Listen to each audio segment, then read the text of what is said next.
Isulat mo sa anghel ng iglesia sa Philadelphia. Ito ang sinasabi ng banal at mapagkakatiwalaan, ang may hawak ng susi ni David.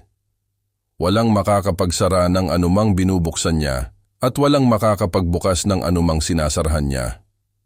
Alam ko ang mga ginagawa mo. Alam kong kaunti lamang ang iyong kakayahan, ngunit sinunod mo ang aking salita at naging tapat ka sa akin.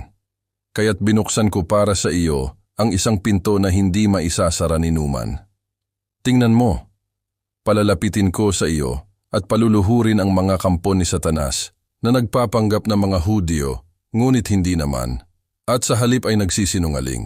Malalaman nilang minamahal kita.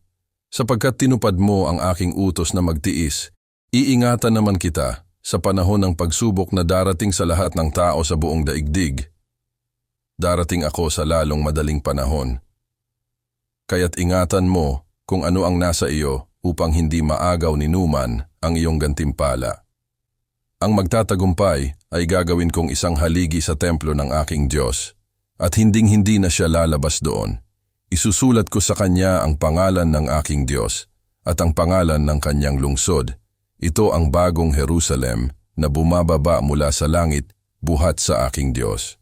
Isusulat ko rin sa kanya ang aking bagong pangalan. Ang lahat ng may pandinig ay makinig sa sinasabi ng Espiritu sa mga iglesia. Ang mensahe para sa iglesia sa Laodicea. Isulat mo sa anghel ng iglesia sa Laodicea. Ito ang sinasabi niya na ang pangalan ay Amen, ang tapat at tunay na saksi, at siyang pinagmulan ng lahat ng nilalang ng Diyos. Alam ko ang mga ginagawa mo. Alam kong hindi ka malamig ni mainit. Mabuti pa sana kung ikaw ay malamig o mainit. Ngunit dahil ikaw ay maligamgam, hindi mainit ni malamig, isusuka kita. Sinasabi mong ikaw ay mayaman, sagana sa lahat ng bagay at wala nang kailangan pa, ngunit hindi mo nalalamang ikaw ay kawawa, kahabag-habag, dukha, bulag at hubad. Kaya nga ipinapayo kong bumili ka sa akin ng purong ginto upang ikaw ay maging tunay na mayaman. Bumili ka rin sa akin ng puting damit upang iyong isuot at matakpan ang nakakahiya mong kahubaran. Bumili ka rin sa akin ng gamot na ipapahid sa iyong mata upang ikaw ay makakita. Sinasaway ko't pinapalo ang lahat ng aking minamahal, kaya't maging masigasig ka.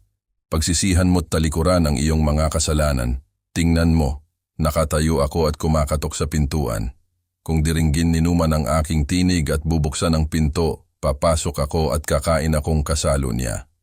Ang magtatagumpay ay bibigyan ko ng karapatang umupo na katabi ko sa aking trono, tulad ko na nagtagumpay at nakaupo ngayon katabi ng aking ama sa kanyang trono.